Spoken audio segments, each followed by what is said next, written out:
It's been used very frequently. Yes. Working smart as against working hard. The principle in itself is good. But some way, somehow, we've been able to corrupt that principle to turn it into a greed principle, which would mean that you are looking for shortcuts, which would mean that you are cutting corners, which would mean that you are breaking the standards, you are breaking the codes, you are not observing the set principles and rules and all of that. So, Mawuena, we don't appreciate, as a people generally, we don't like hardworking people. We like smart working people in the context in which I have just placed it. As a people, we don't like people who genuinely work to increase productivity or who genuinely give off their best. But we are all in this. Why are you behaving like the job is your father's job? But me, my reports are not finished. You finish your report, you can't go take another job. What do you want to tell the rest of us? You want to tell us we are lazy? But the way you are always, trying to, why? You want boss to like you alone? These are the kind of comments you hear.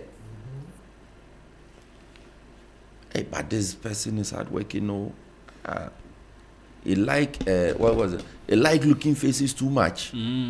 Because the person is genuinely trying to give off her best. Then we sit back. We are not giving off our best. We are not even giving off anything. And we are still dragging down those who are trying to work. And there are those members of the team, I said, you always know them when you see them.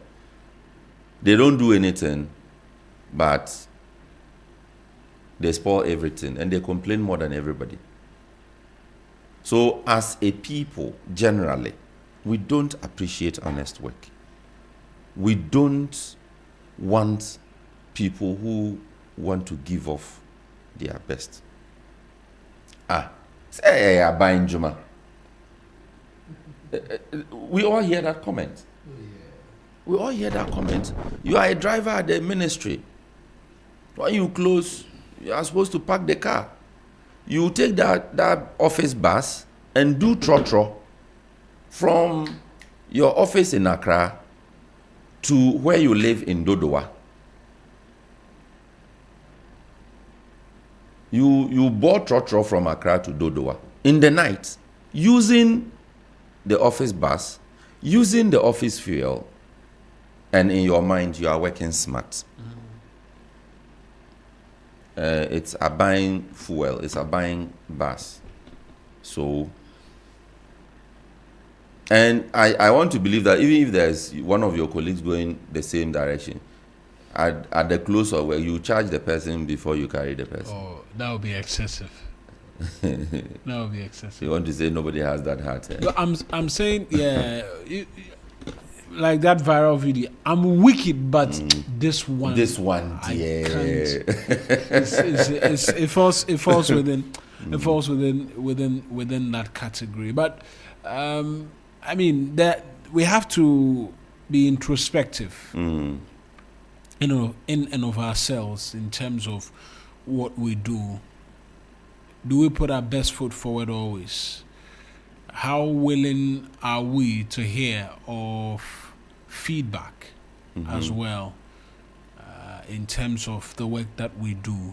All of those are important, and particularly for a lot of our government workers and all of that. Not to suggest that persons in private sector are not important, but more often than not we focus on our government workers because they keep the state of affairs running, from our hospitals to the streets to emergency service workers and all of that. Charlie, Mawuena, but they are private, they are public institutions. They may be ministries, departments, or agencies where the work ethic, the work culture, productivity, and all of those things, Yeah. they are there more than in some private institutions. Yeah, absolutely. There's more efficiency in some public institutions than in private institutions. I will not doubt that. And so, for you, your effort is felt more directly as compared to other persons or the nurses at the hospitals. You directly touch lives, the lives of the ordinary individuals, and your workers of the government receive salaries from the Controller and Accountant General's Department. Your salaries come through there and all of that. I mean, so when we have conversations on days like these, you come up sharply in focus, and questions as to your contribution will be asked. As much as we demand from the state will also demand from us. And it's important that we keep it at the back of our heads that when we say the government must do something, it is the workers of the government who do it. I don't say we because I'm not a government worker, right? I'm just trying to paint a picture that even amongst public service workers, they say the government must look at things and do it for us. The government. They are the government. The public sector workers, from Clocksack to wherever. You are saying the government must improve our conditions of work. So the government should increase our salaries. Yeah. You are not. We cannot increase our own salaries as public sector workers. No, I'm. It means that we are talking to Ato Forsen. No. So, if I could, when I say the government, from GRA to VRA to Gridco to wherever, they are public sector, and I just want to call them government for the purpose of this conversation.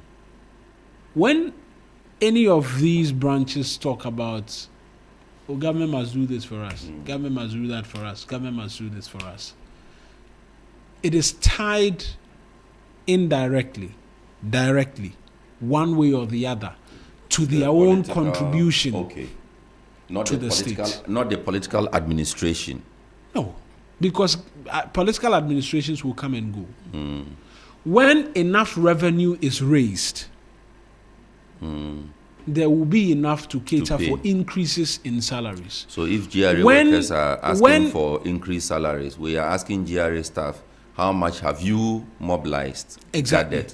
When VRA Gridco staff ask for increase, how well have they been able to keep the grid running safe, such that there is power for businesses to run to generate for money revenue? To be there. When nurses say that we want increased salaries or conditions of service have to be improved and all of that, and yes, we all agree around the table it is not so great. How well are we keeping the citizenry healthy so they can return to work every day and deliver? The doctors, the teachers.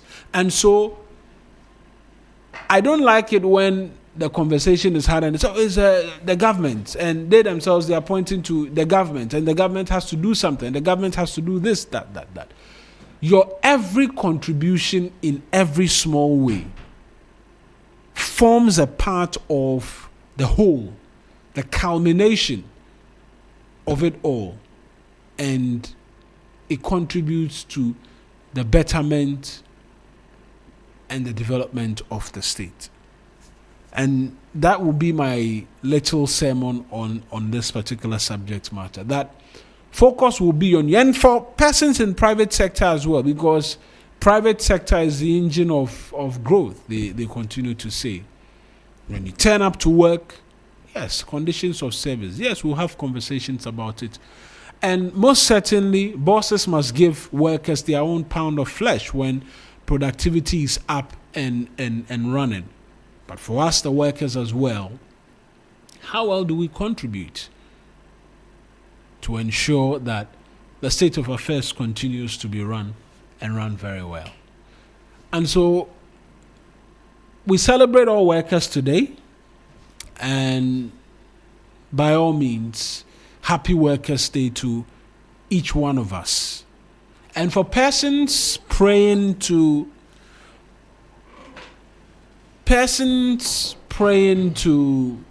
get employment for themselves, as we celebrate and we mark Workers' Day, it's the prayer, honest prayer, that you find that job you've been looking for. Amen. You find that capital you're in search of. Amen. To begin your own employment. Amen. And you can as well be celebrated on a day like this. We'll respect honest work as well in this country, because it has to be respected. When you get into an Uber, you meet a cleaner. If they are not there, you cannot do what you also want to do. And so nobody's work is insignificant.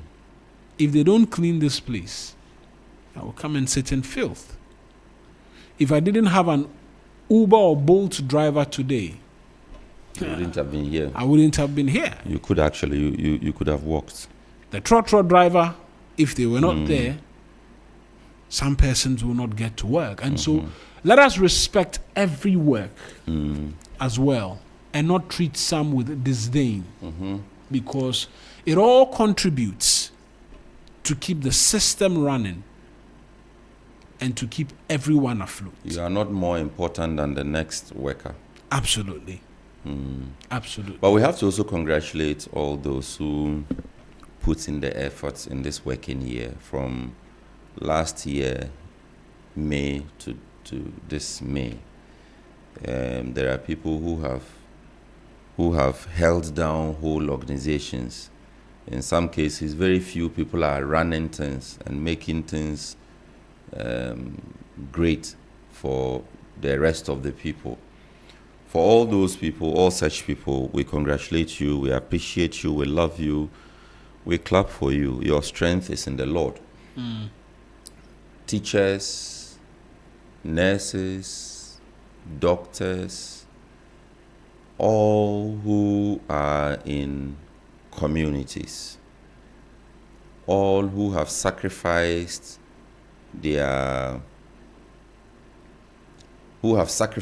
comfort, their self-comfort, to be able to serve humanity in their chosen professions in hard-to-reach areas. There are those who have to sit in canoes without life jackets. Unfortunate as it seems. To go and teach in schools, to go and administer vaccines, to go and teach public health education and campaigns. There are people who have had to use bicycles, ride bicycles for miles to go and teach. All of you, we appreciate you. God is your strength. There are people who have had to, even though they are probably the best doctors that the world can find, and they can compete favorably at any level in any big city, in any country, they have abandoned themselves and they have put themselves in communities that are struggling, communities that don't even have potable water, communities that don't have electricity, communities that have no motorable roads. They have gone to put themselves there, and they are administering the health needs of the people. To all of you, we congratulate you. And yes, let me also congratulate my lawyers. Those of you who have dedicated yourselves to ensuring justice for the vulnerable.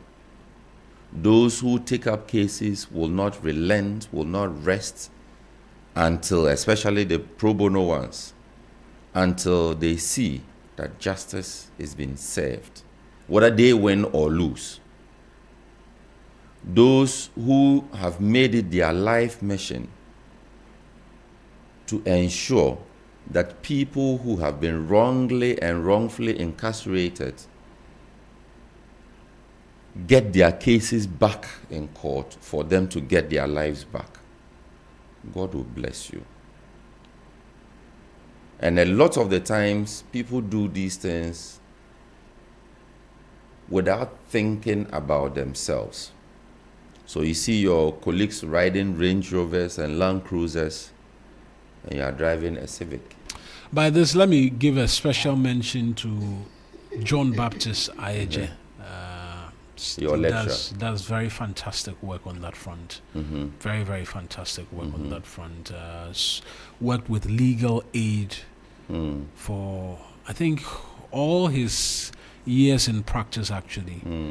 And sometimes, I wouldn't say sometimes, most times, a lot of these cases as well, he picks up with helping persons in need, and he's done great work. In that case, I'm proud to associate myself with him. No, and to congratulate him. Yes, and a huge congratulations because on a day like this. Being a lawyer is not easy. Even society's expectations of you, how you appear, how you dress, how you talk, how you eat, what you eat, where you eat, it is simply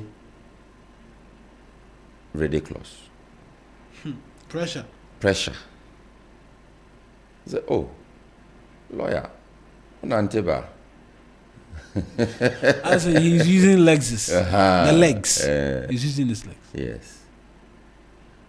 So the kind of expectation society has of the lawyer has to be able to charge his fees to be able to meet the expectations of the society. But people who take on pro bono cases often would do that without thinking about what they themselves have to gain. Oh, Chalaba, this case, if I were to charge you, I could have bought a house from it, but I'm taking it on free of charge. So we appreciate all of you. We congratulate all of you. Again, journalists. There are journalists who are actually honestly, Mawuena, living journalism. There are journalists who are making impact. There are journalists who are focusing on what is important in society. There are journalists who are not after the luxury, the recognition, the name that the profession brings or may bring, but they are interested in ensuring that voices that must be heard are heard. There are journalists who are highlighting cases in our society, sometimes using their own resources to chase down a story to ensure that, yes, what must be done is done. The voice is heard. And the people who must be served justice are served justice. All of those people we have to congratulate. All of those people we have to say, well done. Thank you. God bless you. So to all workers who are doing well, we say well done. Absolutely.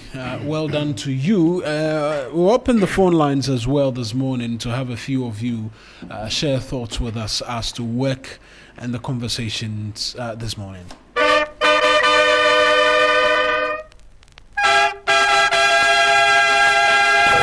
3FM Sunrise. And happiness. Sunrise on 3FM.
We wish them well. Today is Workers' Day all over the country. In the UK, on Monday, it will be bank holiday. DJ Phil, do you know bank holiday? Mukowo Mukunga. Oh my God. 70 minutes after 8 here on Sunrise on 3FM 92.7. We're going to talk with Mr. Frimpong in a bit on the TUC to understand what the workings are and how they are going about their duties. But first of all, I'm going to guide you through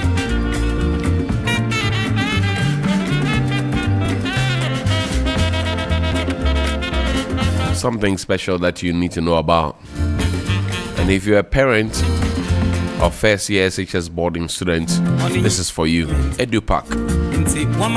According to the Ghana Education Service, approved and supported by the National SHS Initiative implemented by Prospectus Ghana, is now in progress across the country. From Adabraka to Amele to Zabzugu Tatale and beyond. Parents across the country are already registering so that their children can have their trunks, their Macintosh mattress and pillow and plastic chop box will be ready and waiting at their school before they report to school. That's what we do for you. So do not delay and be caught up in the unusual last minute marketing rush. Carrying heavy items under pressure, you are sweating, you are teething, everything is no. We don't want you to go through that. With EduPack, your child does not need to travel to school with these 4 essential items: like trunk, black and red, mattress, chop box. No. We'll carry it to you. Now, here's how to register. Simply dial *713. Star 821 hash. That's star 713 star 821 hash.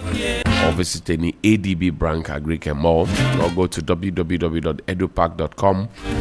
Make payment, keep your receipt, and present it on the opening day to collect all your child's EduPack items. You've traveled before, you know how it works at customs, right? You present your boarding pass and collect your stuff. Your EduPack registration follows you to any SHS you are placed in. Avoid the stress, avoid the rush, prepare with confidence, all at a very affordable price for you and yours from EduPack, approved and supported by GES, the Ghana Education Service. For more information, please call 0500 600 607. That's 0500 600 607. EduPack, no stress, no wahala. We're there for you.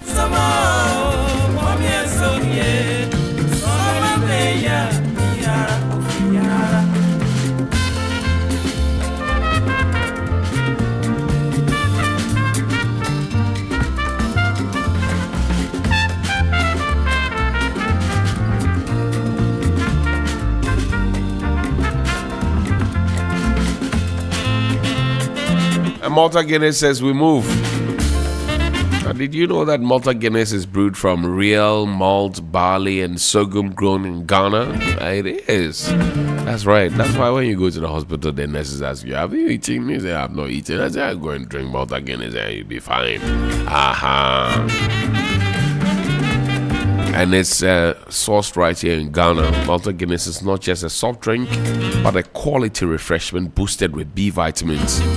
Charge forward towards your goals with each sip of the nourishing natural goodness right now. Have you tried Malta Guinness with Kose before? Or Malta Guinness with Bofrot? Or with tea bread with Ghana paste? No, you will thank me later. You try something. Chilled Malta Guinness with hot Bofrot or sweet bad. Philip, when last did you see Polo? Yeah, Malta Guinness and Polo is heavenly. So what we're doing now is that we want you to enjoy the nourishing natural goodness now, selling at the cool 12 Ghana cities only, and Vima for your daily pursuits with the revitalizing taste of Malta Guinness packed with B vitamins. It's a time to make that move, and you make that now.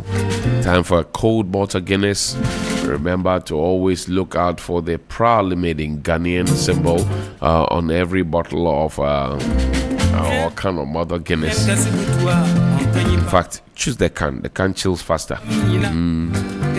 Remove pointers for you from every location and every grounds and every single direction. Now, we don't want you to buy Mother Guinness produced in Nigeria or from any other country.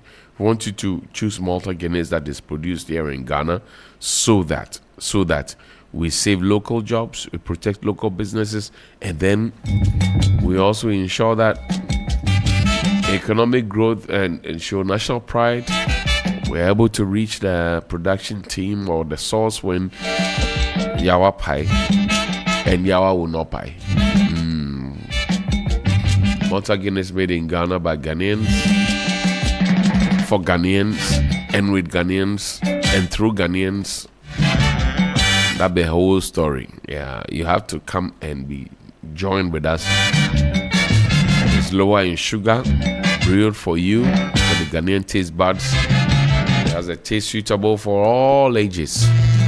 It's in the new Jeje can. And please look out for the Made in Ghana insignia or the logo on the can. That's right. And then you'll be sorted out. Beautifully.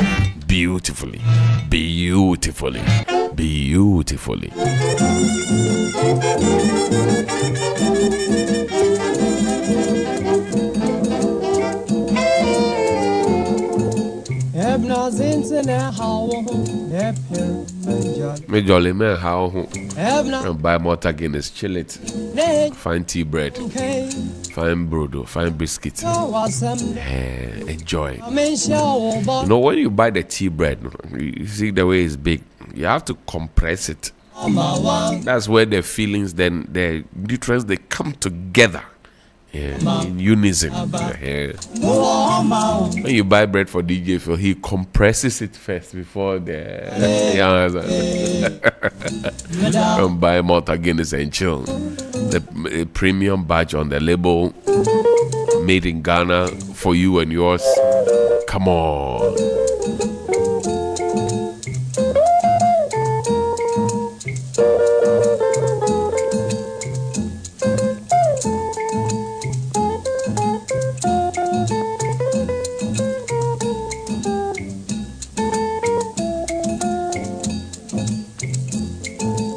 Nothing in how appear majorly. Have nothing in a city, Lenya okay. Mamma Kawa someday, Mamma Shao Bonde. Muama, one could see majorly. Madama, Daba, Muama. One good to me jolly.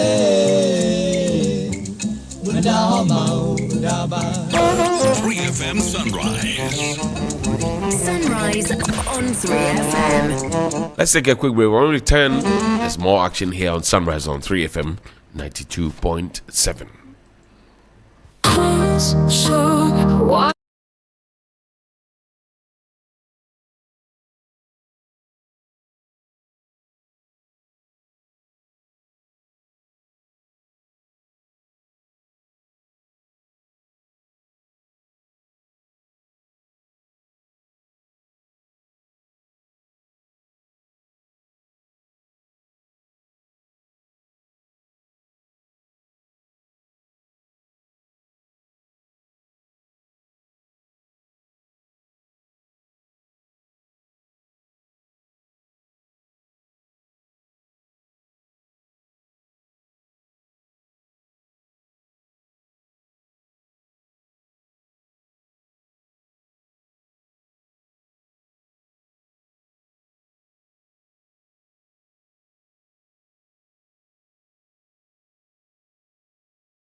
call so that we can save on time.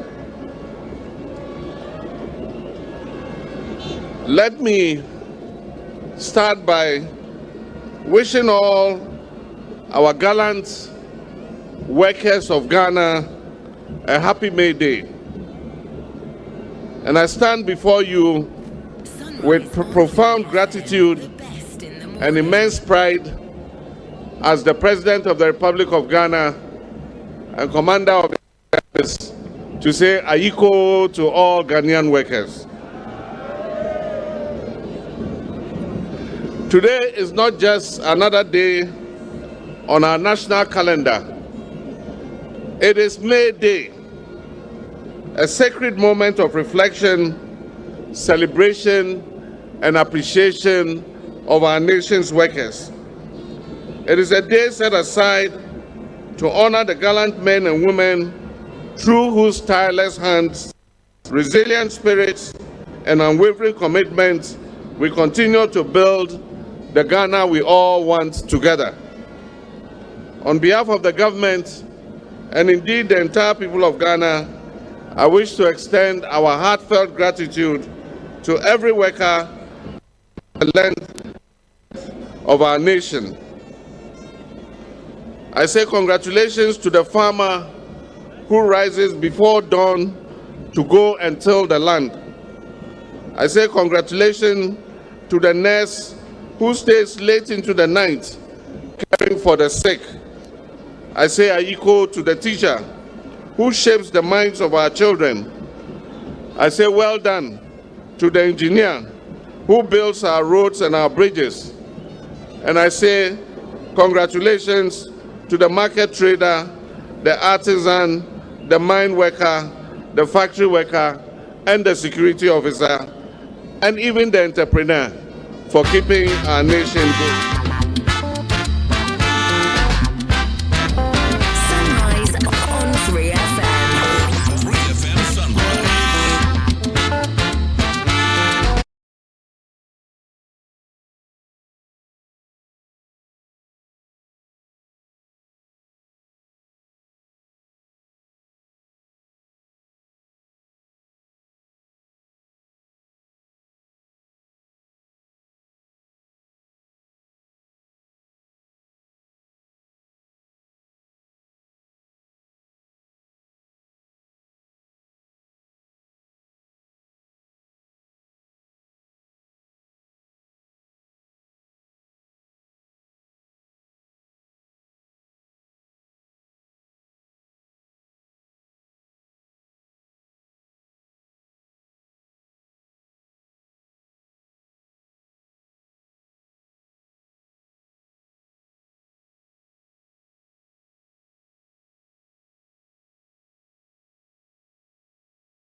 Loomed, you responded with hope. You are indeed the true architects of our recovery, and you are the backbone of Ghana's future. It is because of your sacrifices, your dedication, and your endless optimism that we gather not just to acknowledge, but to celebrate your greatness as workers. From the very first day I assumed office as president, I made a solemn promise to stand with you, to fight with you, and to prioritize your welfare above all else. I understood then, as I do now, that the prosperity of Ghana cannot be separated from the well-being of its workers. In February this year, just a few weeks into my administration, I demonstrated this commitment by meeting with the National Tripartite Committee.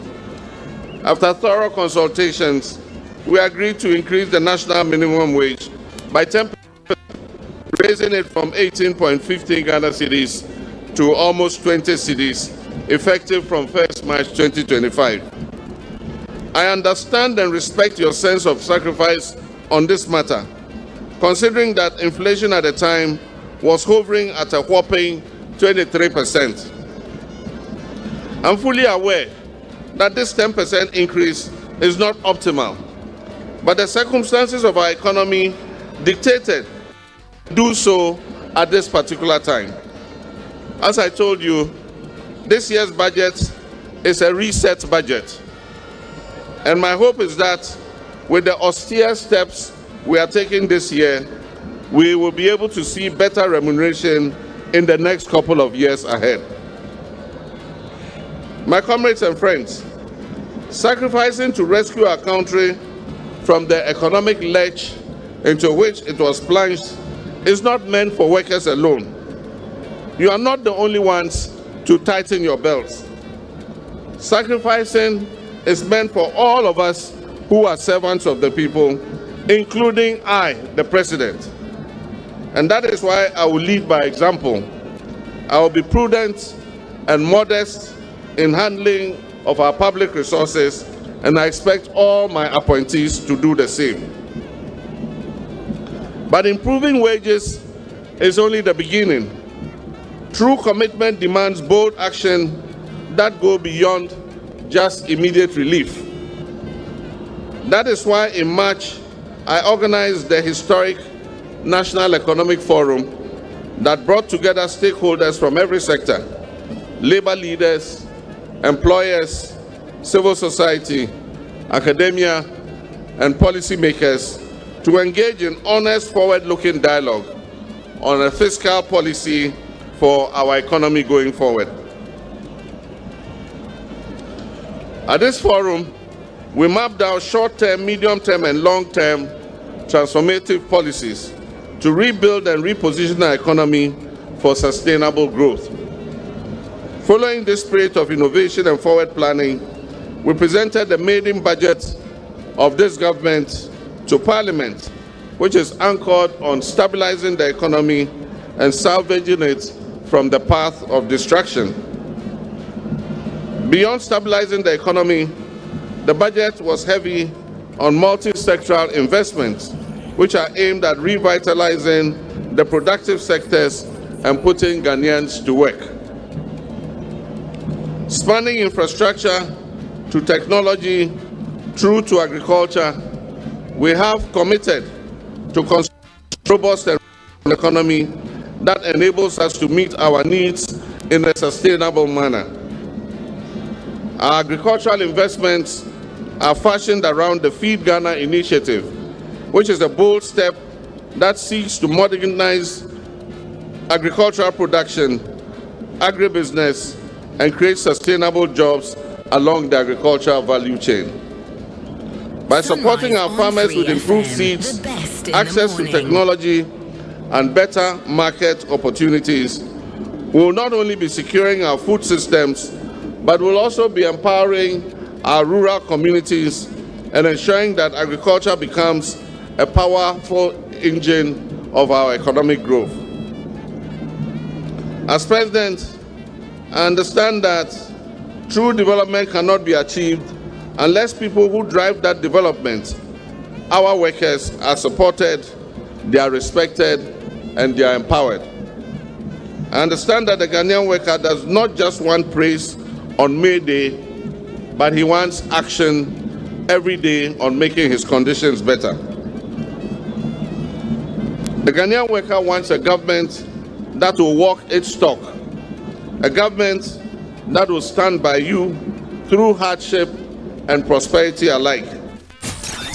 The big conversation on 3FM Sunrise.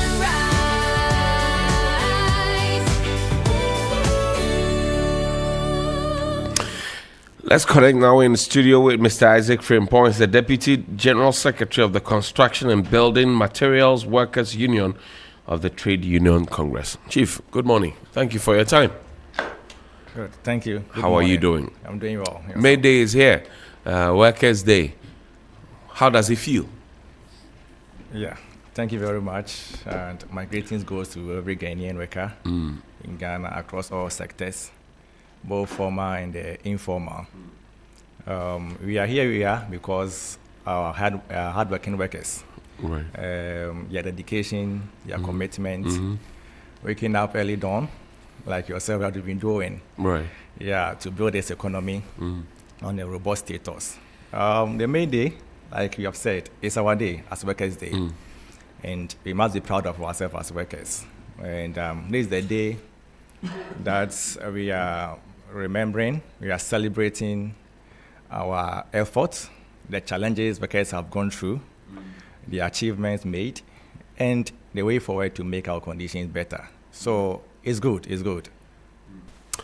Let's talk about whether or not workers get their due. What do you say?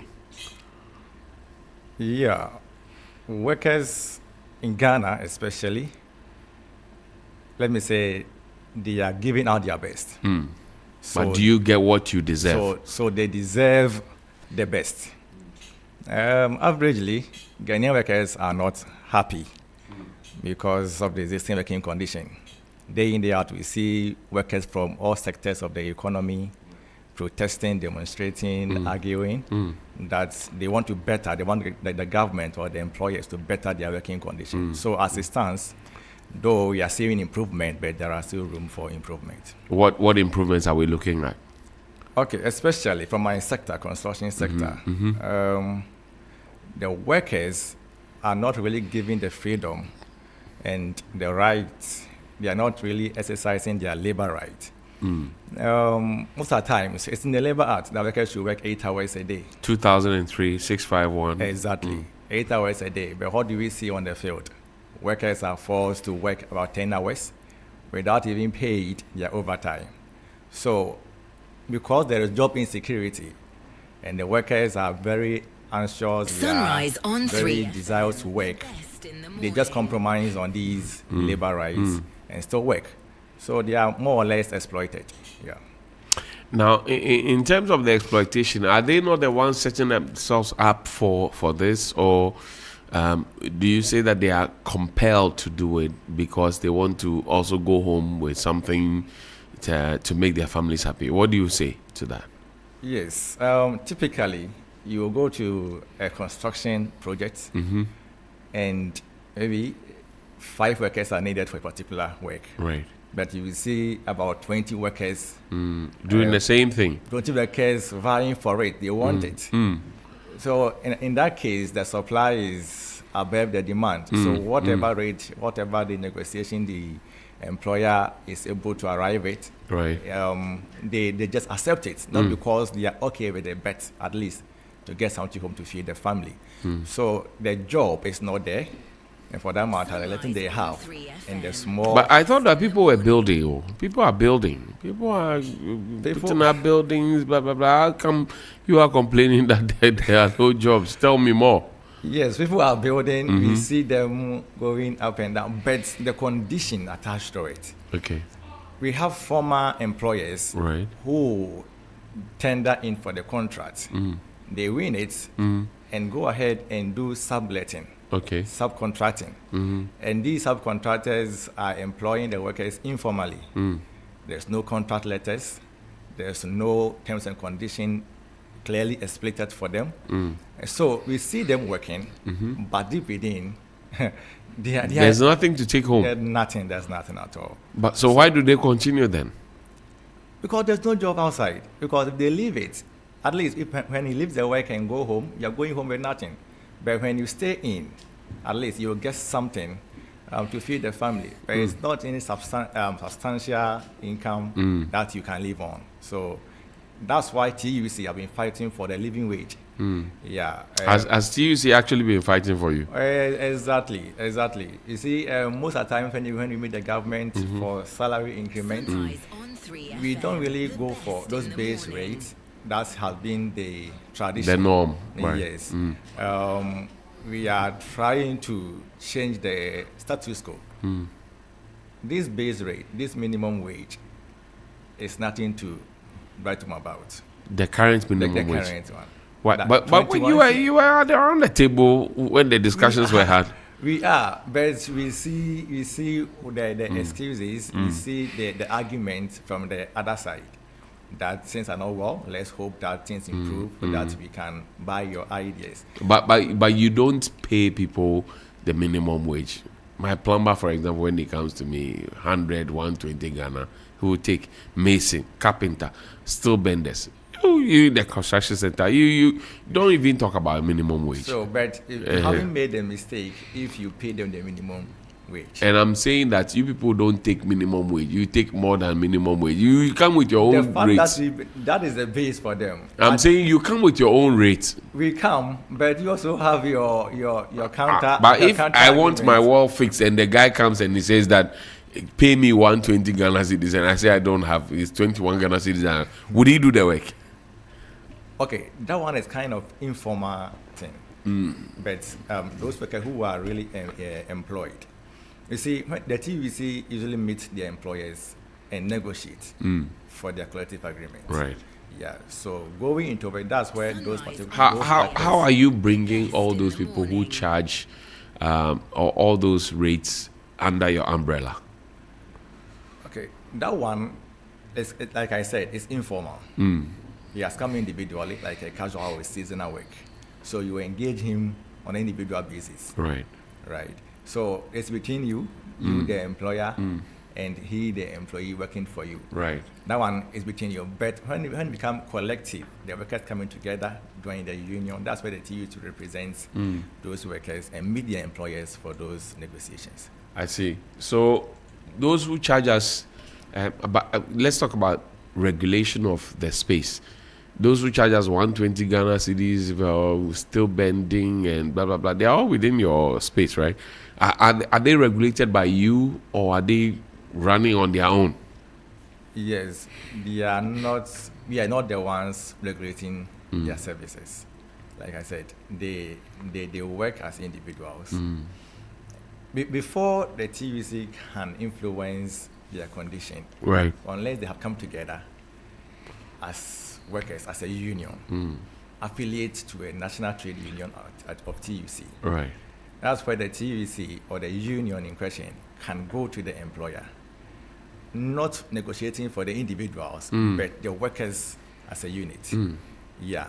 So in that case, we can regulate. But when you engage individual plumber, that is between you and the plumber. But do you have rates that you bring to the table? That I'm coming to fix a clogged pipe, clogged WC. This is how much. I'm coming to do screening for you. This is how much. Do you have rates for it? Okay. As a construction industry, we have the Employers Association, of which TU is my union, construction union, negotiates with them. So the employers is not all construction contractors who are members of that association. Right. So those who are members, we made them and we have that industry rate for them. But for the informal workers or the individual ones that you engage, it's more or less like it's possible that you will call 3 plumbers and they will charge you the same rate. Though it's not regulated, but they know that this is how much we charge as a individual. Like 250 Ghana cedis for a day, the laborer will charge you 150 Ghana cedis. But for some labor, they will compromise it a bit, 120 Ghana cedis. That's right. Yeah, it's not regulated, but they know how much they charge. And Today is May Day. What should be on the mind of every worker? okay, so May Day, workers, like I said earlier, should feel proud of themselves. And we see these beautiful roads in Ghana, buildings and infrastructures that we are seeing is as a result of the hard work of Ghanaian workers. So we must be proud of ourselves. Are workers being celebrated enough? Not really. Not really. How do you mean? Yeah, even the vibe around this May Day is not really there. But we're giving you airtime. Even before, because we have some occasions, even before it is due, you see. What occasions are you talking about, Mr. Frimpong? Oh, okay. Okay, like Ghana 6 March. Right. Right. Independence Day, Republic Day. And the rest, right? Yeah, Kwame Nkrumah Memorial Day. You see 21st September. September. We see how the public we talk about it, but Workers' Day is are we seeing the same? You don't see much. No. So in as much as we are proud of ourselves, we expect the Ghanaian people to also appreciate the work that the labor front is doing. And two, we must also come together as workers. This is a time that we avoid this disorganized, this unity, and come together as workers. When you do that, that's how we are going to meet our employers to get what we want. If you're not united, we cannot fight. Are you happy with your leadership? You're talking about this unity. Are you happy about your leadership? Leadership as TUC or organized labor? Organized labor, TUC. Ghana Federation of Labor has pulled out of this celebration because they say you, TUC, you don't engage them. They are not in the picture, blah, blah, blah. Are you happy with your leadership? Okay. I'm from TUC. So together with Forum, GFO, come together to form the organized labor. It's quite unfortunate that this last minute we are hearing this, because they said it about 4 days ago. It's not last minute. It's still last minute because the preparation started Frimpong, long ago. Kweku Frimpong, the assembly. The preparation started long Should ago. I play your song for you? Kweku Frimpong, the assembly. But it's true, because when you raise such an issue 3 days before the occasion, it's more or less. But it's because you have sidelined them, haven't you? We haven't. The May Day Planning Committee, they are members on the committee. So they know everything that we are doing as organized labor. So it's rather unfortunate last minute they came up with their demands, and it's too late. And I believe this is not the last time we are going to celebrate May Day. That's we right. We have others that we can properly sit. That's right. And look at their demands. Sunrise on 3. Are you happy with your leadership? In the morning. I would say yes, but we can do more. What more can be we done? We can do more. Like the concerns that GFL and the others are raising, I think we have to go to the table, meet them, take their concerns, and we see how best we can integrate all those concerns to make. Ghanaian workers are listening to you. What do you live with them?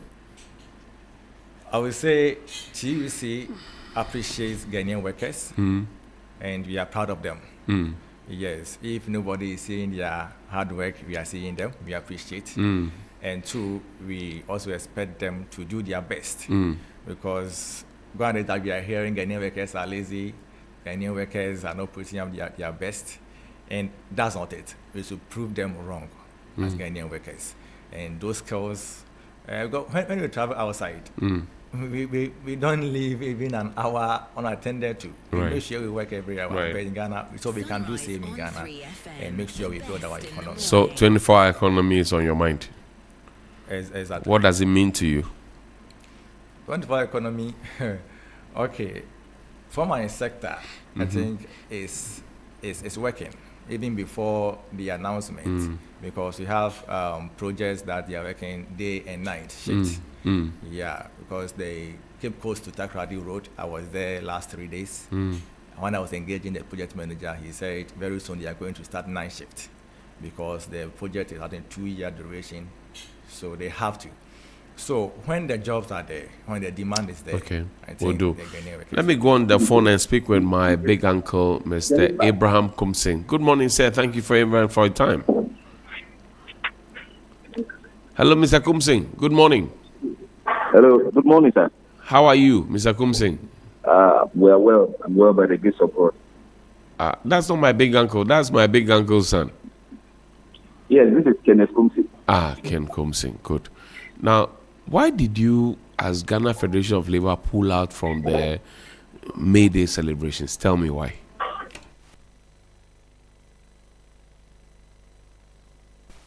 Mr. Kumsing. Hello? Yes, I'm listening to you. Talk to me. Okay, so it's important that we set the record straight. First of all, let me wish Ghanaian workers happy May Day. But the issue is this, okay? In this country, we have about 180 trade unions across the country. And we all come together to constitute what we call organized labor. The Ghana TUC has 18 of these trade unions under their umbrella. The GFL has 17, and the rest are scattered across. So the only platform for which we are able to coordinate a very strong effort to ensure that the plight and the needs, the concerns of the ordinary worker on the street is addressed is at the level of organized labor. So practically it will be impossible for any of the labor centers to hold itself as wielding that force.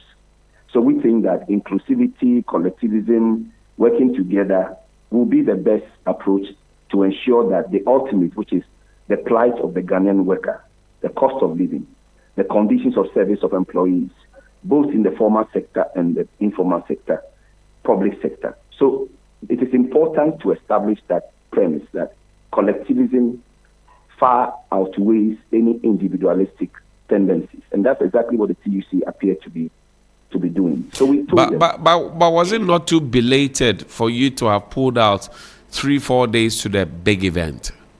No, because on the 16th of April, we had a meeting at the Ghana Employers Association conference room, okay? And on that day, the leadership of organized labor met. Forum was represented. And again, it's important that you know that Forum is made up of the nurses, the doctors, the teachers, and whatnot. The GFL is made up of private sector, public sector unions. So we met there. The CUC were invited to appear. To our disappointment, they did not attend the meeting. And that meeting was a forum for the leadership of organized labor to review the program of the occasion. Because you see, last year a lot happened on the day of the May Day. There were a lot that happened that the leadership did not know in terms of the program arrangements, the content of statements to be read. And it's important that we understand this. How do you accept somebody appear in a very important gathering of workers, masses across the country, read a statement that we have no idea the content, and then make certain genocidal, catastrophic utterances that made us all appear as if we have endorsed that statement? So we said, listen, let's look at the content of the speech and ensure that our views, our inputs, and the concerns of the ordinary Ghanaian worker is captured and not politicized. They refused. Again, we said that, look, maybe since 1886, it was a mass protest in Chicago where workers across the United States came together and fought against unregulated working hours. People go to work from dawn to dusk without any regulation. So the day May Day is a day to deal with serious strategic issues that concern workers, and it can only be effectively executed when we are together. How does your pulling out of today's celebration answer that conundrum, sir? Today we are addressing a very important issue. We're having a press conference at King Hotel at East Legon to address a very important matter that concerns our mining colleagues in the mining sector. And it's also an occasion to bring government attention to a very important matter. We think this is what it's all about. It's about the welfare of the Ghanaian workers. It's about job security. It's about safety. Maybe it's about ensuring that the issues that would uplift workers from poverty to adequacy is given priority, not speeches and utterances and political talk that has no bearing to the survival of our members. So yes, pulling out is a statement to let them know that we will not associate ourselves with any arrangement that has no respect for collectivism. That is what we are saying. Now, the big conversation is this, that at the end of the day, what do you hope to achieve? What we hope to achieve is what I've just indicated, that trade unionism is about collectivism above individualism. We need to ensure that TUC understand that the Labour Act 2003 clearly recognizes organized labor and not TUC. The legitimacy deficient poster, the obstructionist poster will not inure to the benefit of the masses. That is the statement. And I think it's very clear. And so pulling out is to communicate unequivocally to all Ghanaians that our concern is working together to ensure that this country gives what is due for Ghanaians and, for that matter, Ghanaian workers. And any action by leadership of organized labor that appears to undermine that, we would make a statement. And that statement is pulling out. It's a very strong statement. Mr. Kumse, thank you very much indeed for your time. But before you go, there's one question on my heart to ask you if you are patching up again with the TUC to make sure that issues are ironed out. What do you say to that? So let me be very clear again. We are going to proceed to court to get the court judicial interpretation of what the meaning of organized labor is all about. In the past, in 1965, when Kwame Nkrumah decorated the TUC with the monopolistic power, it appears that they still think in this era that hegemony still exists. It's important that there's a legal pronouncement to set the record straight so that Ghanaian workers will benefit from organized labor. Again, the appointment of people to boards, it used to be TUC. Now it has been replaced with organized labor. They still go ahead to make appointment without consulting all of us. I think this must stop because knowledge does not abide or reside with the leadership of TUC. The labor terrain has drastically changed, and the earlier they come to understand and appreciate that, the better for the working class in this country. It means that you are not going to lie down and wait. What I've said is that it's all about the workers, the good people of Ghana. It's all about the condition of service of Ghanaians. It's all about ensuring that people who have been left in poverty for far too long, leaders come together to collectively fight to ensure that they would have the best under the current situation. It's not about leadership contest. That is not the issue. We think that whatever thing that we are doing must inure to the benefit of the masses. And if the TUC's action and conduct and behavior will lend strength to that, then we are going to work together. But if it will not, as they are doing, then obviously it's important that we state our position clear. Today is the 1st of May. When are you to be in court? So just after the next week thereabout, we've spoken to our lawyers. We are having the issues put in the right perspective. Once we commence the legal action, you get to know. Thank you very much, Mr. Kenneth. Most welcome, sir. You are in charge of the Ghana Federation of Labor. Big regards to my big uncle, Mr. Kumsing himself. They're taking you to court, though. Isaac Frimpong. Do you have court money? When we get there. Yeah. Oh, you're already there. They are now planning. Maybe they will have a change of mind. You go and convince them. Not me, but my leadership. Maybe we engage, like I said. They are taking you to court. I'm taking you to court. Yeah. Have you gone to court before? Myself? Yeah. There's pressure in court. Order.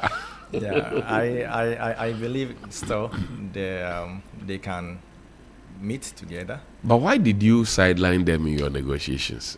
As far as I know, TUC worked this May Day preparation out without sidelining any member of the organized labor. They said the organized labor means that they are all involved. And you went to do negotiations without them. It's serious. Yeah, I can't really go into this because... You have to go into it. That's why you are here. But what I will say is as organized labor, you must leave our name as organized labor. You must practically be organized. Yeah, so these things coming up will not benefit the Ghanaian worker. Let me ask you quickly. Organized labor was very interested in Galamsey. At some point you pulled off. What is your view on Galamsey now? Galamsey? Good. We all know is something... No, I'm saying that you had a position on Galamsey that you were going to strike and that you were not going to work if the previous government had not done anything about it. And then at some point you pulled the plug, you were not interested in striking nationwide. What is your position now on Galamsey? Tell me. My position is simple. Not you. Mine. As Isaac Frimpong.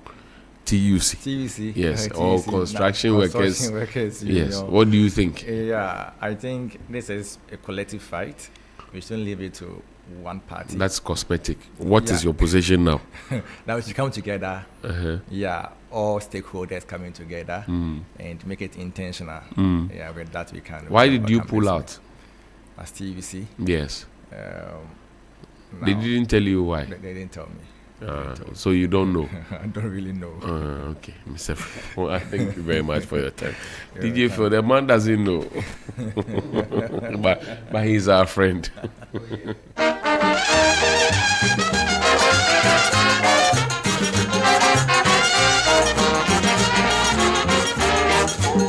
She dumbly as rock to it, but she talk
Let's talk to one of our hardest working women on the Media General platform, Yvonne Ikwe. She's our Eastern Regional ears and eyes and boots on the ground. Joins us now on the phone line. That's where the celebration is happening this morning. But first, we understand a sword cutting by the president. Yvonne, good morning. Thank you for your time.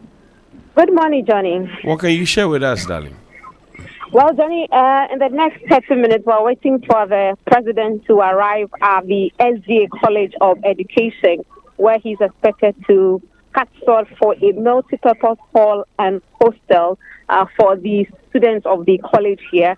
From here, he would move to the Jackson Park to join the trade unions for the May Day celebration before he moves to Asasawa today to cut sword as well for a 24-hour market. When he's done with that, he'll move to the Krobo Enclave to open a divisional police headquarters. So this is the president's itinerary for today. We're hoping that in the next short possible time, he arrives. How are the people of the Eastern region receiving the presence of the president for this special May Day celebration? Well, they're happy that the president, for the first time ever, is joining them to, as it were, celebrate the May Day. This is the first of its kind. Of course, we did the Farmers' Day or the national one, but when it comes to the trade union or the May Day celebration, this is the first ever the Eastern region is hosting. And so for the people in the Eastern region, they are happy that the president is here to celebrate with them. Of course, we do know that at any given opportune time, the workers would always find their way to share their concerns, of course, commend the president and do one or two things. So we're hoping that today we'll get to hear them speak about what the president has done for them and then also share their concerns and then get a reaction from the president. I know that you have been in the Eastern region for far too long. People may mistake you for an Eastern regional, but you tell me, beyond the euphoria that is heralding the president's arrival, what more are the people talking about beyond the first time hosting of the May Day celebrations there? Well, Johnny, beyond the hosting of the May Day, for the people in the Eastern region, they are beginning to warm up to the number of interventions, both at the district, the regional level, and even at the national cake that the president is putting up in the Eastern region. We do know that when it comes to political wise, it's usually not a safe zone for the president and his party, but of course, they've seen quite a number of developmental projects and then other social interventions. So for them, it's one of the good things they would have from the president. Again, we know that yesterday there about the president touch base at the accountable area to make sure that whatever challenge that was there, it gets fixed and ensure people having the challenge of the Dunsov issue comes to an end. So yes, beyond the euphoria, they believe that they're also having part of the national cake, even though political-wise, they don't seem to be one of the strongholds of the president's party. Ivona, thank you very much indeed for your time. We'll keep tabs with you, and when the president arrives, we are sure that you will, as quintessential as you are, will give us the full detail in the coming moments. Thank you, Yvonne. And that's Yvonne Ikwe, woman on the ground.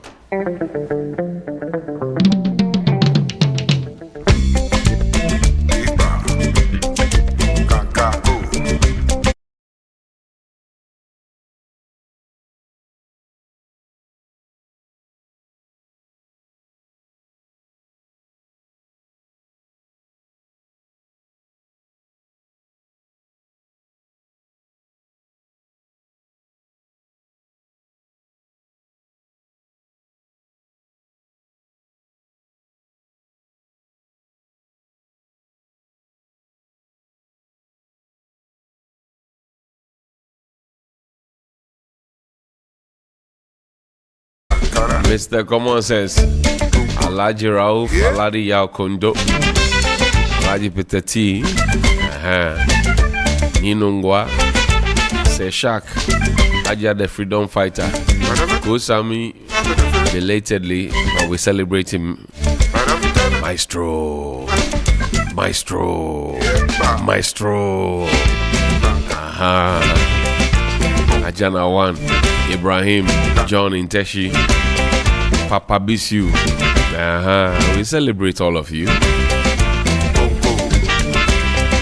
Haji D, good morning to you. Aaron Babako Kokobisa, good morning to you. Kunzo, come and give me that list. When you are a baby, your mama is your teacher. We're celebrating all of you. Ajimi Victor, when you go to school, we celebrate you. Teacher is your teacher. Hajia the freedom fighter. Hajia. Abu. Good morning to you. Enjoy the holiday. Go to work and go. She's your teacher. Senior Pian, good morning to you. Tiadole Brown, good morning to you, Mom. Yeah. Who am I forgetting? I say, forgive me. Oh. Teacher is your teacher. Who am I forgetting? Please, it's not deliberate, I'm telling you. Yeah. You're still dear to me on my heart. Yeah.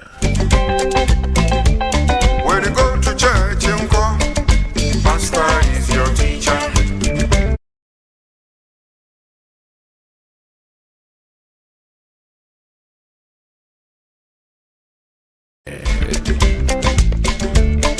Nana Ado Dankwa Ekofuado Esquire. Good morning to you. Your teacher. Kozo Tiani, good morning to you. Now let's go now. What they have been teaching us. Our former staff here at Media General, Paul Adumotri, good morning to you. Yeah. Dr. Randy, have a good morning to you. Robert Coleman, good morning to you. Robert Coleman of Wembley in Sports International, good morning to you. Nathaniel Ato Dadegbomo, good morning to you. Dr. Daniel Macaulay, McDan Incorporated, good morning to you. If you fail for school, your mother is your teacher. Come on. If you come to listen to second, Ibra, good morning to you. Paul, good morning to you. Labi, the chief farmer, good morning to you. The names are coming back into my head. Woto. Inungwa, good morning to you. Good morning. Today is Workers' Day. Are you a worker? You are a worker. Tell me about your work. What do you do? How does it work? How does it play out for you? I want to understand.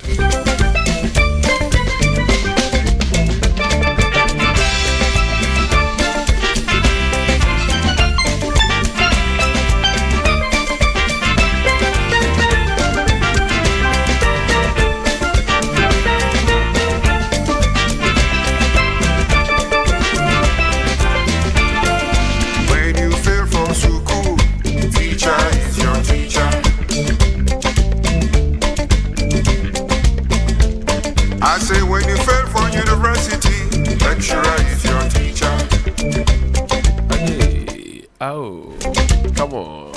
Hey. For work, Oh, government is your teacher. let's give shout outs to our people here. The leader of the entire pack of creatives here, To listen to second, technical, unbelief. production, and everybody else. The great Beatrice Ajeman, Queen who is king. Good morning to you, madam. Zenyama Fame Shen. Good morning to you, sir. Head of HR and Administration, Mama Lawson. Good morning to you, madam. Mr. Daniel Amate Ama. Fantastic guy. Head of Sales and Marketing and everything in between. Good morning to you, sir. My own boss, I cover bouncing. Oh, fine woman, fine everything. Good morning to you, madam. Michael Otieje, head of sports here at Media General, general manager in charge of sports. Good morning to you, ma'am. Happy birthday to you, sir. I'm wishing him happy birthday.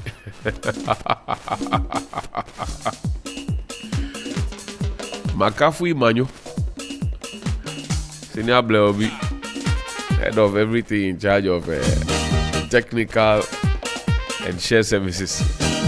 If he decides not to share, you will not receive. Good morning to you, sir. My own boss, Astus Kwesi Ahingable. Great guy, by all standards.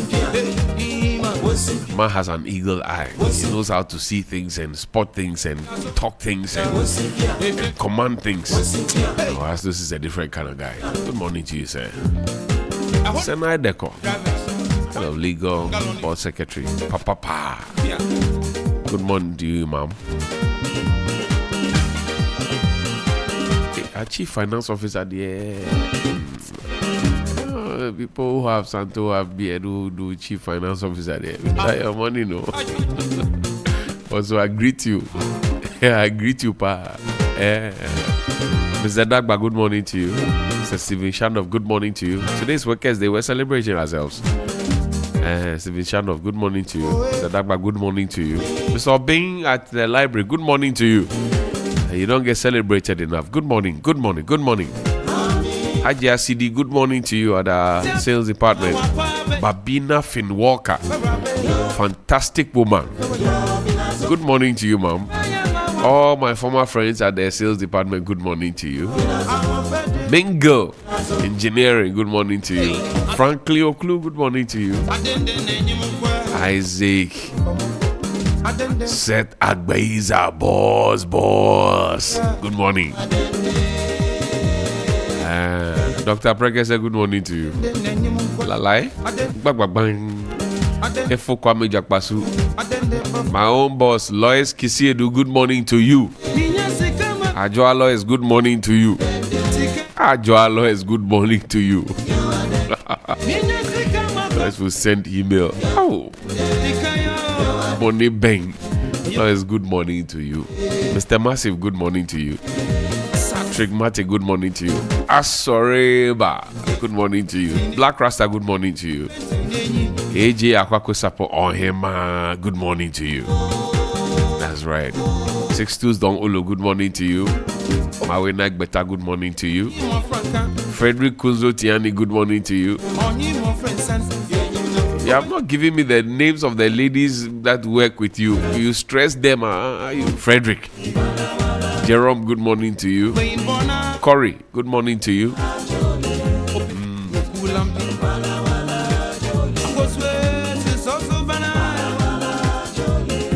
Just saying good morning to everybody. Mixing G, mixing gospel. Big brother Kwame Edu, good morning to you. Alfred Nene Akrofi Okansi, aka head of news, good morning to you. Mathieu Sedu, that's a good morning to you. Beatrice Sedu, good morning to you. Grace Hamo Asari, also for Adrian, good morning to you. Sarah Paku, good morning to you. Napo Ali Alasan, good morning to you. Abdallah Abdul, good morning to you. John Nipens, good morning to you. Amoncho, good morning to you. Coco Brenda, good morning to you. Prudence Lai, good morning to you. Thelma Sama, good morning to you. I'm scanning through the offices.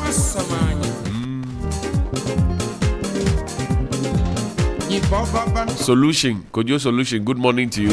Juan Della, good morning to you. Bob Franklin, good morning to you. Richard Ajayanan, good morning to you.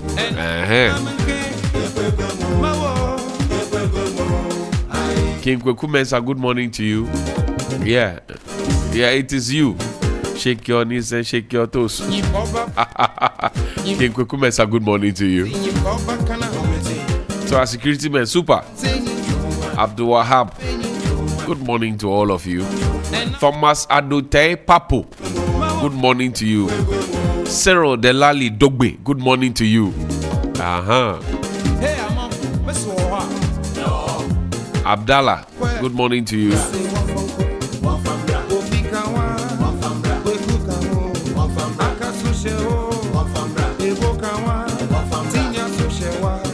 Beatrice Abu Beidu Lanza, good morning to you. Small Auntie B. I know you will kill me. Good morning to you. Inyonab Halega, good morning to you. Yes, we'll celebrate you. Sarah Paco, good morning to you. Posha Gabo, good morning to you. We're greeting all of you. Joseph Kofi Akable Frempong, good morning to you. Yeah. Patrick Alabi, good morning to you. One of our great cameramen. P-Warai. Good morning to you. P-Warai, good morning. Happy Workers' Day to you. My namesake Johnnie in the newsroom, good morning to you. Jonathan Odro Denchi, good morning to you. Salma, the CEO Secretariat, good morning to you. DJ Phil, go make you feel, good morning to you. DJ IBM, Trigmatic, Santo Pete Oro. I don't know why I have a lot of Santo people around me, but I'm sure I'll survive. Good morning. Mr. Speaker, good morning to you. Captain Smart, Kojo Smart, good morning.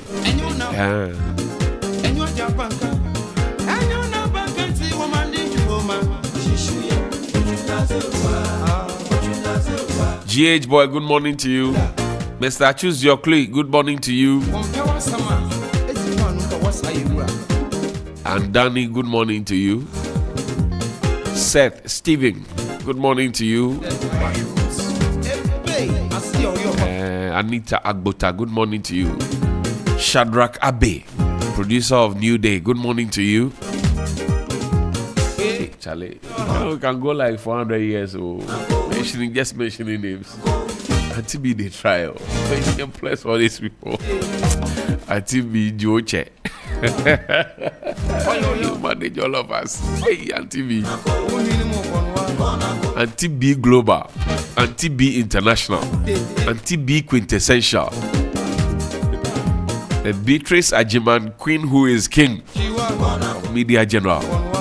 Good morning to you, madam. Today, Workers' Day, we dedicate it to you and you alone. Roland Walker,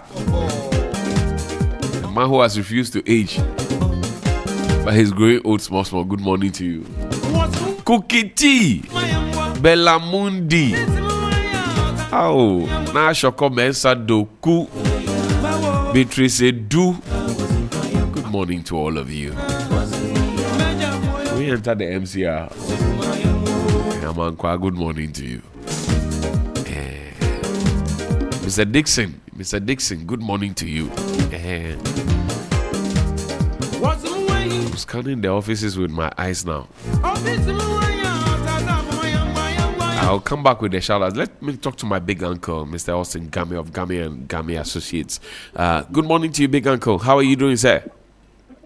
Amazing grace, Johnnie. How are you today? I'm learning from you, big uncle. And happy May Day to you, sir.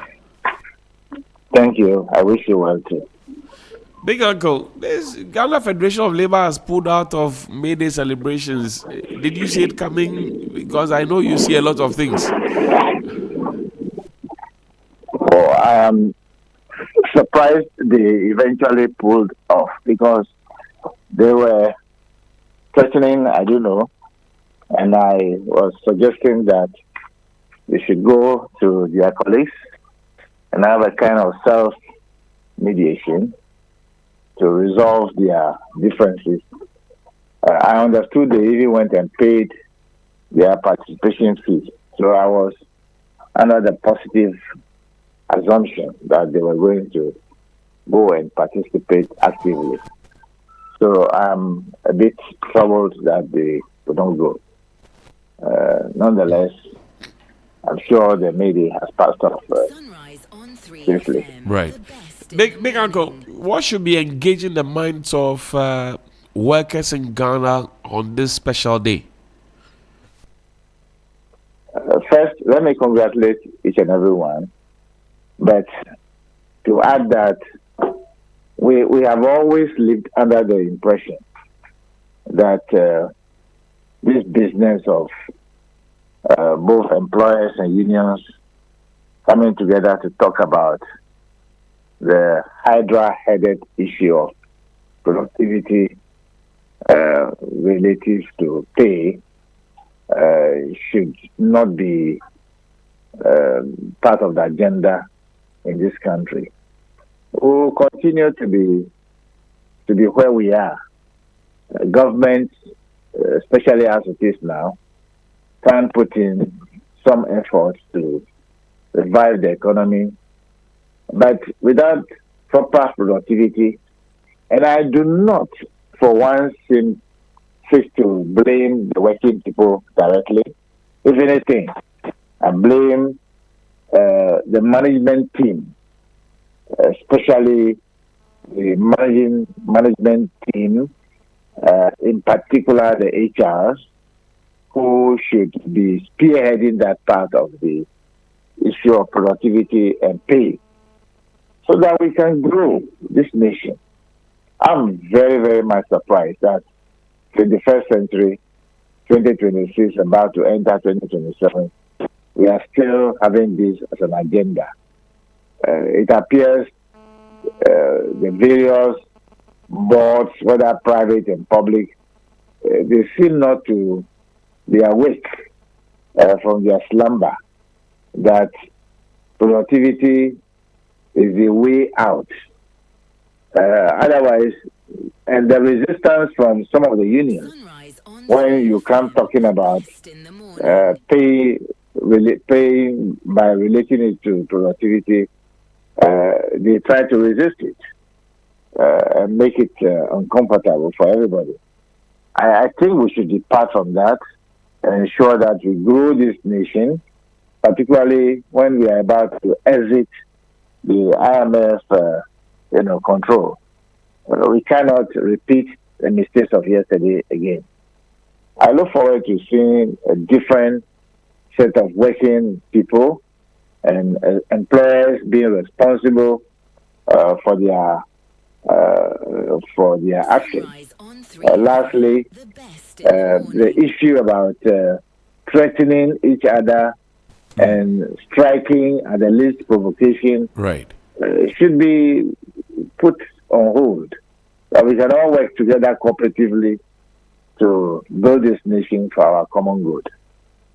Big Uncle, so now the forward march is that the president is cutting sword in the eastern region where the event is going to happen before it gets to the event ground itself. Do these things really inure to the benefit of the Ghanaian worker? What do you say to that, sir? Yes. If, for instance, I don't know what sword is going to cut, but if it's going to be about, let's say, one of the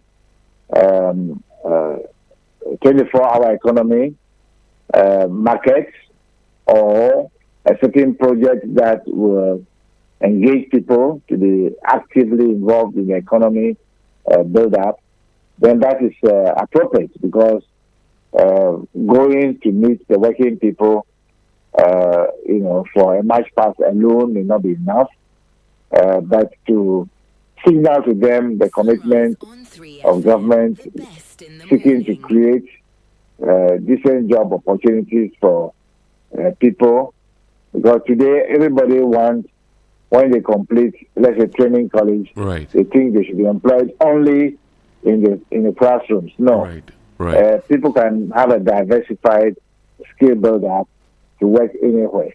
So I think that is appropriate, and I look forward to listening to him on your network.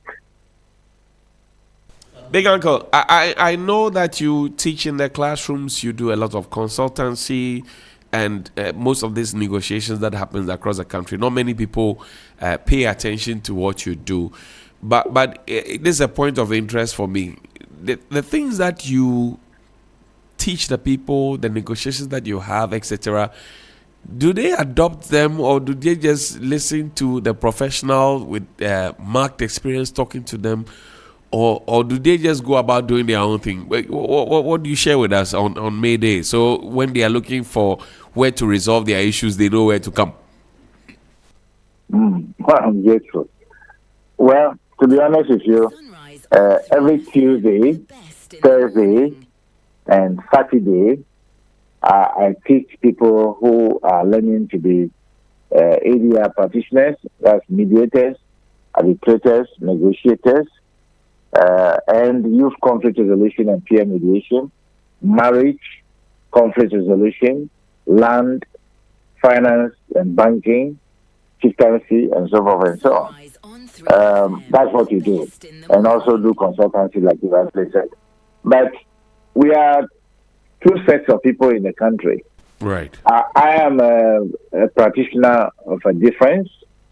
Then we have the academic systems in place where structured kind of teaching is administered to students.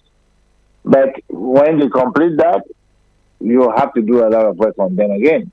Right. Before they become ready for the job market. I think that what the problem is about is because we have not delivered ourselves from the old, slavery mentality that we inherited from the Gold Coast. And so that is still living with us in some way. And we have to arrest it and deal with it. But let me give you a good news. The government appointed an executive secretary for the ADR Center. I know they are putting together the board for it. And I can assure you, listening to the executive secretary and engaging him face-to-face, and yesterday we were with the Chief Justice in Accra. Very soon, virtually all kind of civil cases will be handled through mediation and some little bit of arbitration and structurally guided ways and means of resolving conflicts in this country, including marriages and so forth and so on. So we free the traditional courts to handle criminal matters in the space of first-degree felony type of cases. So that will create quite a huge number of jobs in the country very, very soon. And I'm looking forward to that passionately as we engage in it. But as another point of interest, Big Uncle, the school that you run, and I've seen a couple of my colleagues graduate from that school. Where is it? How is it? Accessible to all of us? What do you say to that, sir? Yes, why not? We run it in twofold. We have built our own place, quite three-story, specially built for training of mediators and arbitrators and academicians who want to convert into professional, development and skills build-up. At Community 26, where we are located, but for the purpose of ensuring that we reach out not only to Ghanaians, but people in many other countries, because on our program right now, we have people who have joined from the U.S., who are online with us every Tuesday from 6 p.m. to 8 p.m. And Thursday and Saturday, tomorrow, for instance, from 9 a.m. to 3 p.m., we are online. And all manner of people, from pastors, from chiefs, from judges, from lawyers, from academicians, from people from your fraternity, the media, they are all in the class, the process. Next week we shall begin with banking and finance, and also land and chieftaincy and marital conflict and so forth and so on. I see. That's what we do. We want to celebrate you on this special day of Workers' Day because you do a lot of hard work, but quality, efficient, and effective. Big Uncle, congratulations to you and thank you very much for your service to Mother Ghana. We appreciate you. I'm grateful. God bless you. Bless you too, sir.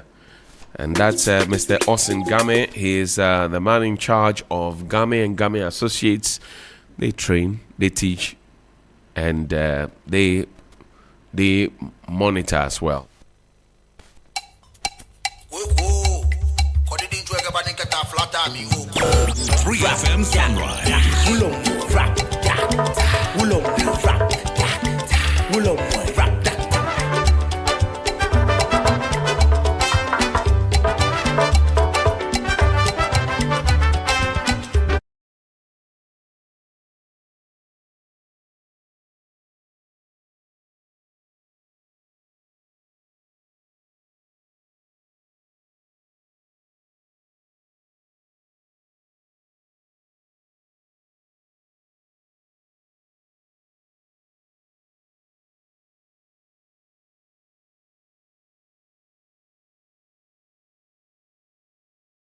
Kinky, the national PR of the Union of Professional Nurses and Midwives Ghana, John Egbeta is joining us on the phone line now. John, good morning. Thank you for your time. Good morning. It's Workers' Day. What's on your mind? Yes, so it's a great day, and we feel happy to be Ghanaians today, and as workers in Ghana as well, despite the fact that we can say that all is well with workers. We are happy that we are working for Mother Ghana. Well, my good friend and colleague Safwa at TV3 News will ask, so are you happy as nurses? Unfortunately, the answer is no. Why is that? Yes, so nurses and midwives form the fulcrum of the healthcare system, and the country's economy does well when the healthcare system is doing well as well, especially if the citizens are healthy. Unfortunately, those who are supposed to ensure the health of the nation are the people who are struggling the most. And so it's quite sad to see nurses and midwives on social media begging for money to take care of themselves if they are ill. In fact, the condition under which nurses and midwives are working is terrible, in Ghana especially. And so it feels sad to be a nurse today, and it feels sad to work in Ghana, even though we would say that efforts are being put in place. In fact, it's quite sad to be a nurse today in Ghana. But again, then the question comes, so what does your unions do for you? Yeah, so unions have their role to play. And so we try our best to ensure that we improve the socioeconomic status of our members, especially my union members. And so we have put in some policies to ensure that, but will this be enough to solve the problem of the Ghanaian nurse? For instance, we have a colleague nurse currently looking for, I think, over 700,000 to go for kidney transplant and all that. Can the union alone shoulder this? Can't we have some national dialogue to ensure that we have a package to take care of our nurses and midwives who go through some of these problems? Okay, so a union, for instance, my union has over 30,000 members. And so it will be difficult to be able to, shoulder some of these things all alone, even though we can support. And so, yes, unions are doing a lot. For instance, my union, we have insurance package for members. We have loan scheme for members. We have the mart where they can buy items and a number of things. But would this be enough to solve the problem of the Ghanaian nurse and midwife? If you met the health minister today, what would you say to him? Improve condition of service everywhere. Regardless of where you work as a nurse, you should see improvement in your condition of service. Nurses should be cared for. Our motto is that your health is our concern. So what about our own health? Those of us who are in the healthcare system, what is our own? Who is concerned about our own health? And so I will tell him that let's improve the condition of service of nurses and midwives. A happy nurse provides the best care ever for patients in the world. And do you epitomize this, or do you just say it because it's on paper? That is a fact. And it resonates in almost all organizations. Once the employee is happy, work is done properly. Okay, so imagine a hungry nurse sitting beside a bed and working. Okay, so it's just important that we take care of some of these people who are taking care of us, so that we don't endanger the health of the citizens in the country. But I still take people to the hospital, carry bedpans and all of those ones. They ask you to stay behind. You're a relative of somebody who is on admission, etc. How is that nursing anybody? Tell me. Okay, so nurses have their responsibilities in the ward. Okay, and so there are some facilities that allow some level of involvement of family members because it's part of the healthcare. You understand? Such that the patient on the bed feels that yes, even though I travel to the UK. If you go and you have an NHS card, you go. Sometimes a doctor will actually wheel you to where the procedure is going to be done. We don't see that here. They say go throw a bush in Ibra, go and call your family member. Why is that? No, so like I mentioned, the responsibilities are shared, and the involvement of family members in the health care of their patient is also important and key in the recovery of the patient. Okay, so it is most of the time important that you allow some level of involvement of family members, right? So that the patient feels that I am not left alone. Okay, so yes, nurses are supposed to do some of the things that they are supposed to do, and they do that. Especially facilities that do not even allow family members or relatives to be in the ward. Nurses do all of these things. Right. But there are some other facilities where family members and relatives are allowed to pass through and do some things for the patient, so that the patient also feel belong, doesn't feel that they are neglected or left alone in the hospital. It's Workers' Day today all across the world. Yep. You had nurses at Ridge Hospital who told us that somebody's hand had been fractured and dislocated, the arm has been dislocated, etc. The minister set up a committee that found out that it was a blatant lie. They are still practicing. They even went on TV, Tinkering and Perpetua, and they went on TV and they said all those things. It was a rotational nurse. As we celebrate Workers' Day today, how do you remedy that situation? Tell me. All right. So you see, like said in our local parlance, in every house there is a Mensa. No, Infanti is called Ephebia Maonse. A woman is on Mensa. The person who doesn't deserve to be in the house is in the house. Thank you very much for the correction. Maonse. Okay. Okay, that's fine. Yes. You see, so can we look beyond some of these isolated issues? There are some nurses elsewhere doing great things.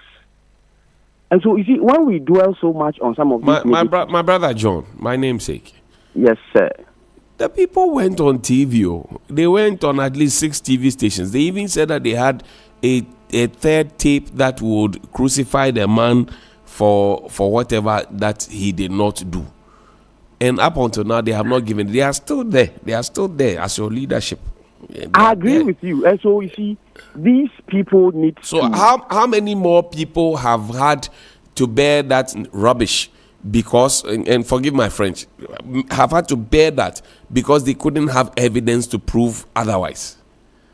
Yeah, so like I said, some of these cases are isolated, and then there are relevant agencies and institutions that are supposed to deal with some of these things. If somebody come out to lie to the public, and then it is found out that this is not what the case is, and then maybe some patients have suffered because of that, I think there are relevant institutions that are supposed to handle some of these things.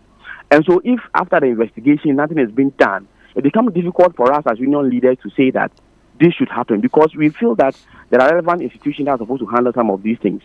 And those leaders who are responsible for the lies that have been perpetrated or peddled out there are still in office, and they have members who are looking up to them. And so it behoves on those people to do whatever they're supposed to do. And I'm saying that despite all these things, there are other positives that are in the system that we can also dwell on and make it public. And so if the law or the state institutions who are responsible for ensuring that somebody who comes out to lie or to do some of these things are not taken on, then we cannot be blamed for it, because it means that the institutions are not working. So you have mentioned rightly that the right thing was done. Institutions, a committee have been set up to investigate, and they came up with a report. What next after that? So that time, it is no more in our purview to determine what happens. But John, you and I know that if it had been in the UK or the US, and I'm talking about the UK because I've lived there. If we talk about the situation in the UK, their licenses would have been revoked as of yesterday. But they are still practicing, and they are still leading you as your national union leaders. And they went on air to tell lies that didn't exist of the fact. They are liars. And you people are part of it. You pay your dues to them. They give you an umbrella, 2 yards cloth, a key holder at the end of every year. And that's why I'm asking you that in terms of the service to the people, do you nurses feel obliged to serve the people, or do you think that you are doing the people a favor? That's what I'm asking. Great. So it's a systemic issue. Like you rightly mentioned, elsewhere, some actions would have been taken. Unfortunately, we find ourselves here when some of these things are done, and then we put a blind eye on it. And so institutions are supposed to work, and those institutions have their mandate, and they are to ensure that some of these things that are punitive, they should receive those kind of punishment that is required. Now, we are doing our best to ensure that we keep the health of the nation. You see, the healthcare sector has several professionals that are there. Right. The reason why nurses are always seen as the problem or as the front line is because we are the most populous. And so there can be a problem in the ward that could have even started all the way from the records. But then when it happens, they will say nurses and midwives. And so aside all these things, there's a need for education to ensure that the citizens know that in the healthcare industry, we have not only nurses there, but other professionals who could have contributed to the recovery or otherwise of patients. And then come to talk about our leaders. Those who that are involved in the issue that we are talking about, I would say that are union leaders of another union, which we had a problem with as a union of professionals in midwives Ghana. We felt that it could have been handled differently. And so those people, what are their members doing about them? And so we can leave that to their conscience to judge. And so if they didn't come out to apologize to Ghanaians, then I think that should be done. I see. Okay. John, yes. I'm grateful for your time. John Agbenyevu. What does Agbenyevu mean? Life is a struggle. Life is see, I see why nurses are struggling sometimes.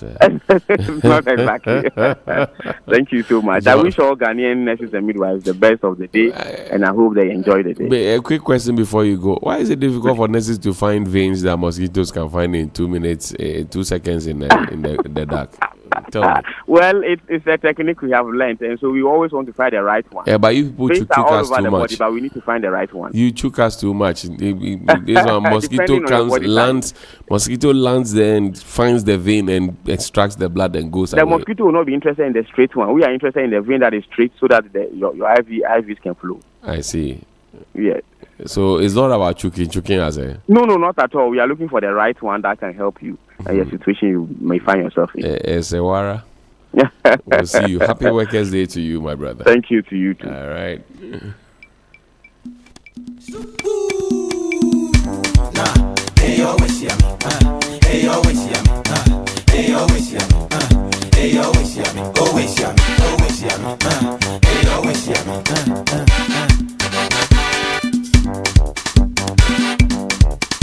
Wanda wunya, wenya wundi, wendi okom, papa bedu.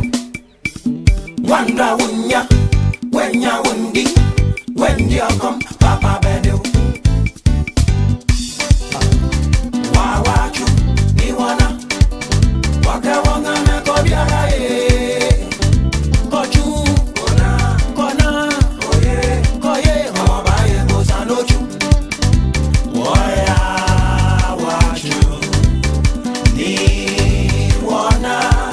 Wake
your kente wate wahu.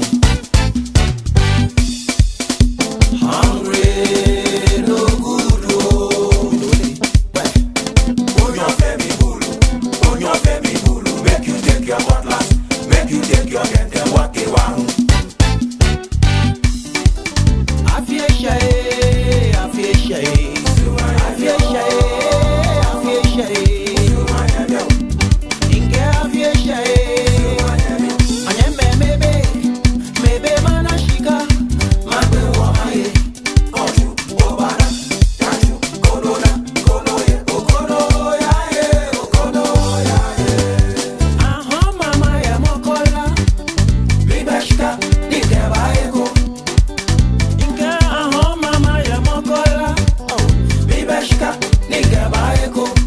Koju obara, kaju kododa, kodoye, okodo yae.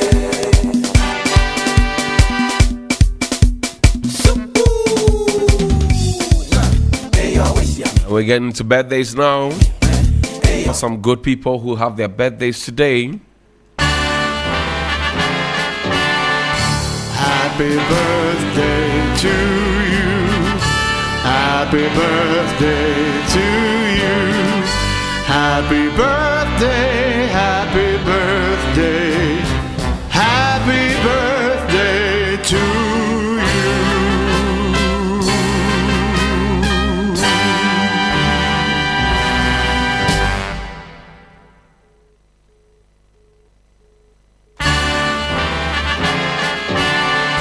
Happy birthday to you.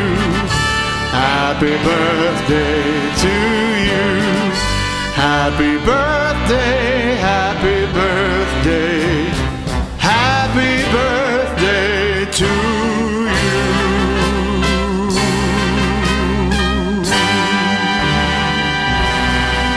And a happy birthday to an amazing father and devoted pastor. Today we celebrate not only your life, but the countless life that you have touched through your wisdom, love, and unwavering faith. As a father, you have been a pillar of strength, guidance, and compassion. As a pastor, you have been a shepherd who leads with grace, humility, and truth. May this new year bring you renewed strength, abundant joy, and divine blessing. May God continue to uplift you, guide your steps, and reward the good work you do in His vineyard. Thank you for being a shining example of faith and fatherhood. You are deeply appreciated and loved. Happy birthday to you, Papa. Very Reverend PSA Shadrach Esiedulabi. We celebrate you, Papa Osofo. Happy birthday to you. Also, happy birthday to an incredible uncle, Mr. Roger Clue. Thank you for all that you have done and continue to do for Yayura Portia Clue. She's very appreciative of you, big uncle. Happy birthday to you. And if it's your birthday as well, happy birthday to you. We celebrate you, we love you, we cherish you. To Lawyer Chris Mom, Leverage Hesse, it's your birthday. Happy birthday to you. We'll see you on Monday, hopefully. It's a weekend, it's a holiday, it's going to be long. Stay safe, be good out there, and know that whatever you can think and believe it, you can achieve it. Good morning to Safwa of our newsroom, Ohema. Good morning to Abalagata.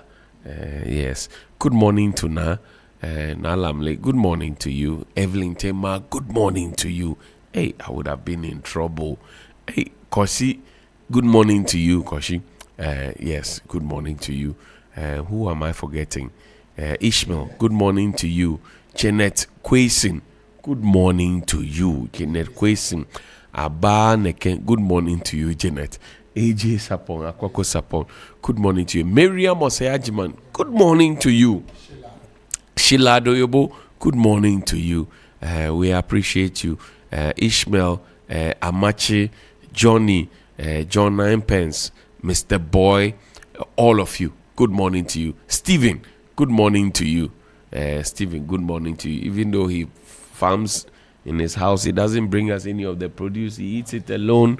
But we say good morning to you. We appreciate you, by the way. If I forgot your name, please forgive me. But good morning to you. But the biggest good morning to Auntie B. Auntie B, good morning to you. We'll see you on Monday.